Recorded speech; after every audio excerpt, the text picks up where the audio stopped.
Fala galera, belezinha? Depois de falar sobre os 5 esportistas que mais se destacaram em 2017, se você quiser saber um pouquinho mais é só clicar aqui em cima. Eu tô de volta com uma das séries que eu mais gosto aqui do canal e também a que mais dá trabalho pra fazer. Mas antes de qualquer coisa, já sabe, deixa o like maroto aqui embaixo, marca seu amigo que curte o tema e se inscreve no canal que a gente tá com aquela nova meta de chegar o quanto antes a 5.000 inscritos. Sem esquecer também de curtir a página lá no Facebook que tem novidade todo dia. Mano, é rapidinho, acabou o vídeo aqui, vai pra lá, deixa seu like e tamo junto. E hoje é dia de contar um pouquinho mais sobre a gloriosa história do Papão da Curuzu, o nosso querido Paysandu, que já foi campeão nacional, que já bateu de frente com times tradicionalíssimos do futebol sul-americano, mas que tá há mais de uma década sem figurar na elite do nosso futebol. Ah, e tem mais, você sabia que o Papão já calou a Bomboneira? Ficou curioso, né? Então confere aí.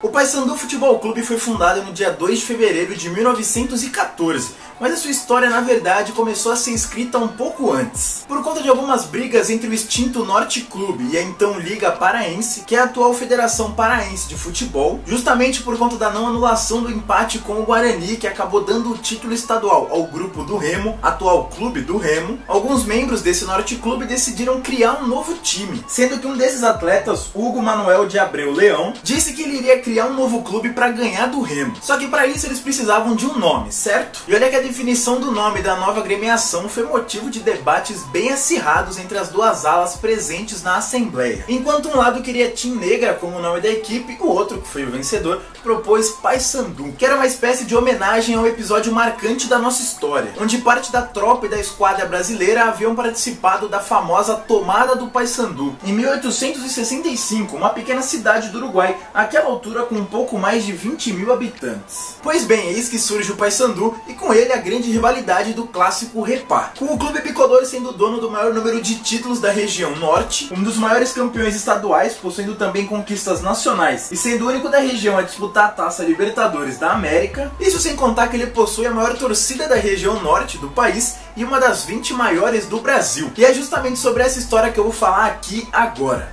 Pois bem, para contar a história do Papão eu preciso voltar lá no início, por mais redundante que isso pareça. Falando lá de 1914 mesmo, do primeiro ano da história do clube. Afinal, foi nessa temporada que o Paysandu goleou o extinto Guarani FC e começou a flertar a contratação de Antônio Manuel de Barros Filho. Falando o nome assim, alguns podem não se recordar logo de cara da importância dele na equipe. Mas ele foi nada menos que o primeiro jogador a ser convocado pela seleção brasileira, sendo o único pela principal vindo de um time do Pará. No caso, o próprio Paysandu. Mas além disso, ele foi um dos maiores jogadores que o Papão já teve, sendo sempre o capitão da equipe, o que na época também lhe dava a função de treinador. E aí, por ter estudado na Suíça quando ele era mais novo, ele acabou gerando uma das mais famosas alcunhas do clube alviceleste, o de Clube do Suíço. Por muito tempo, o Paysandu foi chamado assim tanto pelos torcedores quanto pela imprensa local. Isso sem contar que com ele, o Paysandu venceu sua primeira partida na história do clássico Repá, conquistou seus 3 primeiros títulos estaduais, além de ter aplicado a maior goleada da história da competição, justamente no jogo de despedida do suíço. Aí depois disso o clube deslanchou, passou a fazer frente ao maior rival Remo na disputa pela hegemonia estadual, onde em 45 acabou aplicando a maior goleada de toda a história do clássico, com um sonoro 7-0. Diaço, a defesa do Remo se livra da bola, a Uzena Azulina reza para acabar o clássico, não aguenta mais levar gol do maior do norte, a bola alçada na grande área, vem na intermediária Azulina, nos pés do Nascimento, Nascimento finta Jesus, dá um come em Josué, fica de cara pro Tico-Tico, é o sétimo, é o sétimo, é o sétimo, Nascimento, gol do Paysandu! Depois também passou a aprontar a nível internacional, como em 65, quando o Peñarol do Uruguai, que tinha um time formado pela base da seleção uruguaia, realizou uma excursão aqui no Brasil e acabou perdendo por 3-0 para o Paysandu, até começar a brilhar também nos campeonatos nacionais, quando em 87 foi campeão invicto do Paraense e foi convidado pela então CBD para participar da segunda divisão do Campeonato Brasileiro, onde fez bonito e acabou na segunda colocação do módulo branco. Ah, sem esquecer também que nessa época o Papão chegou a ficar 13 jogos sem saber o que era perder para o maior rival. Até então, o Paysandu era dono de uma rica história, mas com seus principais feitos ficando mais restritos mesmo à região norte. Mas eis que chegam os anos 90 para mudar tudo isso. Afinal, em 91, o Papão superou todas as expectativas e com uma campanha praticamente impecável, batendo equipes como Ceará, ABC, Americano e Guarani nas fases finais, acabou se sagrando campeão brasileiro da Série B, levantando seu primeiro caneco nacional. Se passar para a esquerda era o Cacaio que está na bola. Olha o Dadinho, vai marcar! Gol!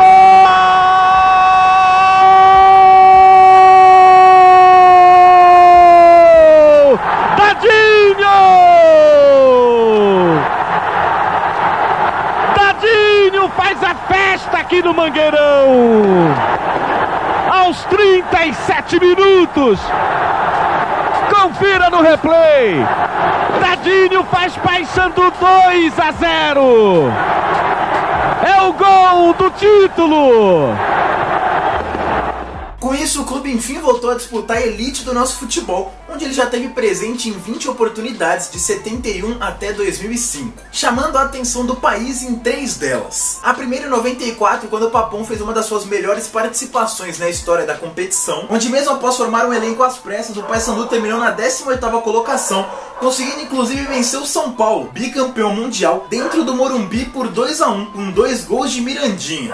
Antônio Carlos, pelo alto para Mirandinha. Fecha pelo meio o Antônio Carlos para esperar o cruzamento, prende o Mirandinha, boa passagem, enche o pé, gol!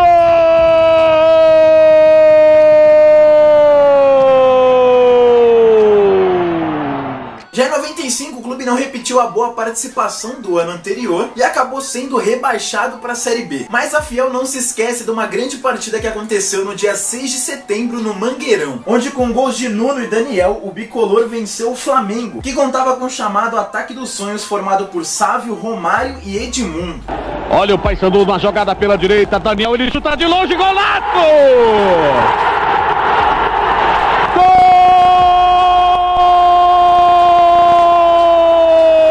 Paysandu, um golaço de Daniel.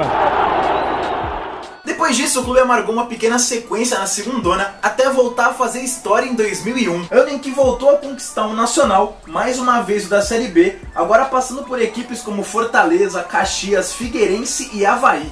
E que chega ao seu final com essa festa bonita no gramado com os jogadores, nas arquibancadas com o torcedor, com a alegoria, veja aí a plástica também dos fogos da festa que o torcedor preparou. Paysandu bicampeão brasileiro. Paysandu... Lembrando que ainda nessa temporada o clube da Curuzu conseguiu também complicar a vida do maior rival, impedindo a classificação do Remo com direito a um empate fora de casa e uma vitória marcante por 3-1 sob seus domínios. Salzinho, Albertinho deixa o zagueiro no chão e faz um belo gol. Paysandu 3, Remo 1.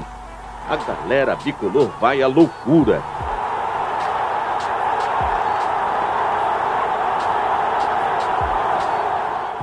Na sequência, já na elite, o clube Alviceleste fez bonito e conseguiu permanecer na primeira divisão e ainda conquistou mais 3 taças. A do Campeonato Paraense, a da Copa Norte e a da Copa dos Campeões. Sim, seu terceiro título nacional, agora batendo equipes como Corinthians, Fluminense, Bahia, Palmeiras e Cruzeiro. Luiz Fernando na cobrança, Jefferson, a esperança do Cruzeiro. Luiz Fernando bateu.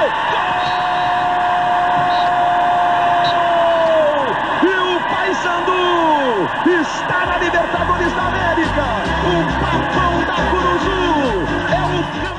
Fazendo história mais uma vez no ano de 2003. E que ano, diga-se de passagem. Primeiro no Brasileirão, ficando em 22º, mantendo-se mais uma vez na primeira divisão, e agora com uma média impressionante de mais de 15 mil torcedores por jogo, sendo a terceira maior daquela temporada. E para completar a festa, aquele timaço de Sandro Goiano, Robigol e Arley aprontou de novo sobre o São Paulo, agora no Mangueirão, aplicando um sonoro 5-2 no clube do Morumbi. Tempo. E olha o Paysandu com o Yarley. Ele toca no canto! Gol!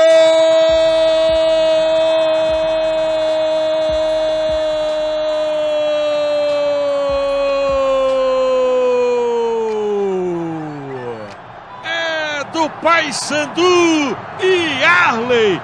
5 para o Paysandu. E na sequência foi a vez de brilhar pelo continente na histórica campanha da Copa Libertadores da América, onde foi líder de seu grupo na fase classificatória, com direito a uma goleada por 6-2 sobre o Cerro Porteño no Paraguai, e avançou às oitavas para bater de frente com o temido Boca Juniors. E não é que o Papão aprontou, vencendo na ida em plena Bomboneira por 1-0. Vai apertado aí, preparou, atirou, bateu na esquerda, e Arley vai bater o gol, limpou, bateu, gol, gol, gol, gol, gol, gol, gol, gol, gol, gol! Paysandu!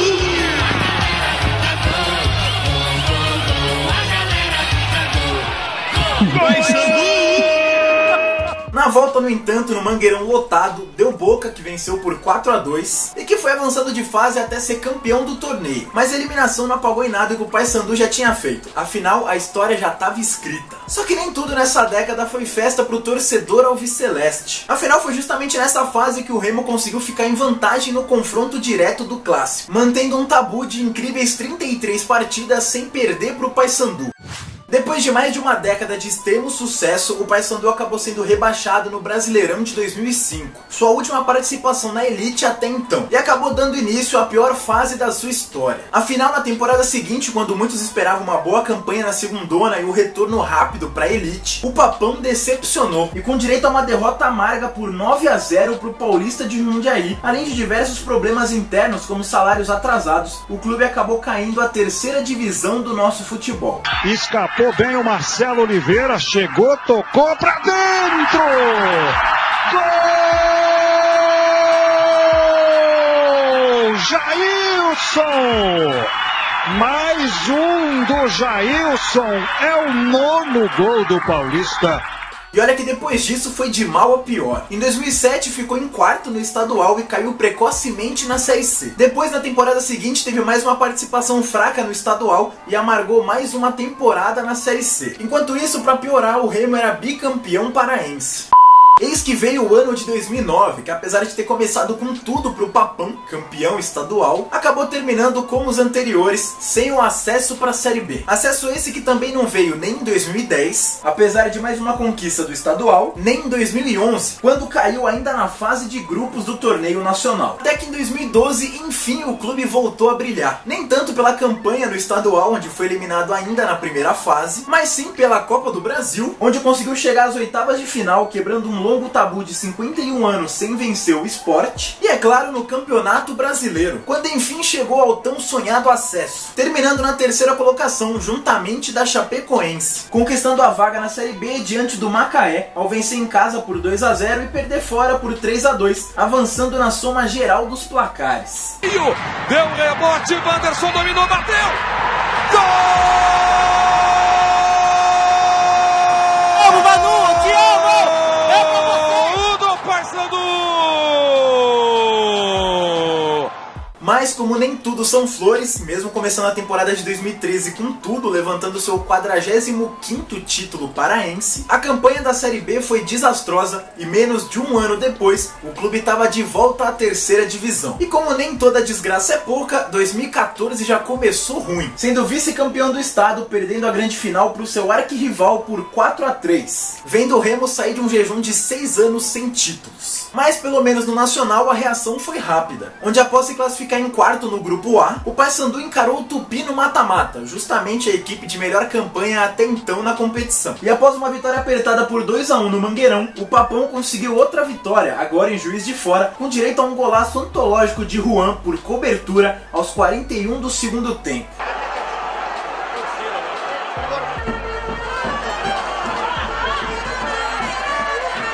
Juan acabou sendo expulso durante a comemoração. Aí o clube alviceleste foi avançando de fase até reencontrar o Macaé, aquele de 2012, sabe? Só que agora valendo o título da Série C, onde depois de um empate por 1-1 no Rio, o clube carioca conseguiu uma nova igualdade, agora em 3-3 no Mangueirão, se vingou de 2012 e faturou a taça. Cabelou, devolveu pro Diego! Gol!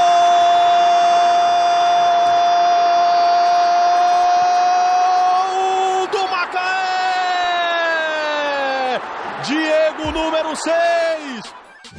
Em 2015, mesmo na segundona, a torcida do Paysandu teve uma temporada bem dolorosa. Isso porque no estadual a equipe acabou perdendo mais uma vez a final do turno pro Remo, que futuramente seria campeão paraense, e depois, para piorar, também caiu pro maior rival na semifinal da Copa Verde. Competição onde o Cuiabá terminou como campeão, mesmo perdendo pro Remo na partida de ida por 4-1, mas depois vencendo por 5-1 em casa.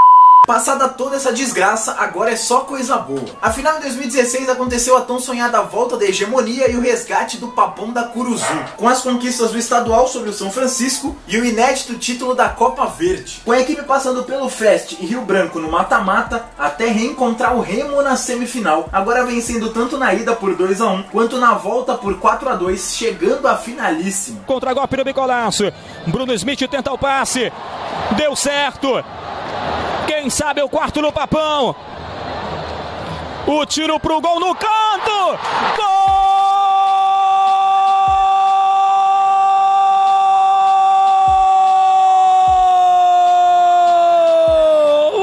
Aí!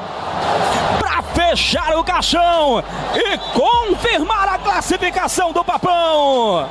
4 para o Paysandu, 2 para o Clube do Remo, onde acabou batendo o Gama e ficou com a taça. E enquanto o Papão segue firme na Série B, se reestruturando aos poucos, temporada após temporada, para quem sabe um dia voltar logo para a elite do nosso futebol, no estadual ele continua faturando taças, levando a desse ano justamente sobre o maior rival, com direito a gol do título no último minuto da partida, se isolando como o maior campeão paraense.